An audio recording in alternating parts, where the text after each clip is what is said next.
Welcome to ஊர் சுத்தும் மேகம். ஹலோ கைஸ், எல்லாரும் நல்லா இருக்கீங்களா கைஸ்? இப்போ நம்ம வந்து சென்னைக்கு தான் கைஸ் போக போகிறோம். எது என்னன்னா, இப்போ நாங்கள் சென்னையில் அட்மிஷன் போட போகிறோம் கைஸ். காலேஜ்க்கு அட்மிஷன் போடுறோம். ஏவியேஷன்லேயே number 1 Remo international college guys. அங்கே தான் கைஸ் போகிறோம். வாங்க கைஸ் போகலாம்.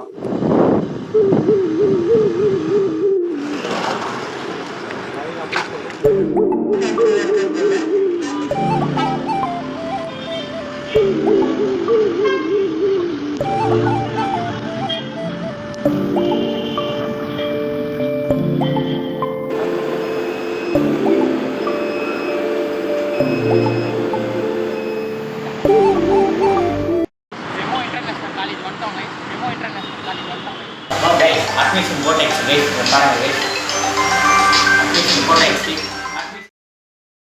நிச்சயமா. இப்போ இன்ஜினியரிங் படிக்கிறதுக்கும் இதுக்கும் எவ்வளோ டிஃபரன்ஸ் இருக்கும்? ஒருவேளை வந்து இது கம்மியா இருக்குமா? ஜாஸ்தியா இருக்குமா? ஆனா ஏவியேஷன் அப்படின்னு வந்தாலே வந்துட்டு காஸ்ட்லியா இருக்கும் அப்படின்ற ஒரு மனப்பான்மை இங்க இருக்கிறத பார்க்க முடியுது. ஸோ கம்பேரிட்டிவ்லி எவ்வளோ தூரம் வந்துட்டு இது அஃபோர்டபுளா இருக்குங்கிறது தெரிஞ்சுக்கலாமா? ஸோ இந்த ஹிஸ்ட்ரி யாராலுமே கிரியேட் பண்ண முடியாது. அந்த ஹிஸ்ட்ரி வச்சிருக்கோம். தென் எம்ஓஇஸ் பார்த்தீங்கன்னா ரீசெண்டாக இண்டிகோவோட எம்ஓஇ போட்டிருக்கோம். ஃப்ளைட் ட்ரைனிங், பைலட் ட்ரைனிங்லாம் கேடட் ப்ரோக்ராம். இப்போ நார்மலாக நீங்கள் ஜென்ரலாக போய் போனீங்கன்னா ரஃப்லி ஒரு 1 crore 30 lakhs ஆகுது அப்படின்னா நம்ம கிட்ட பண்ணும்போது 95 lakhs முடியும்.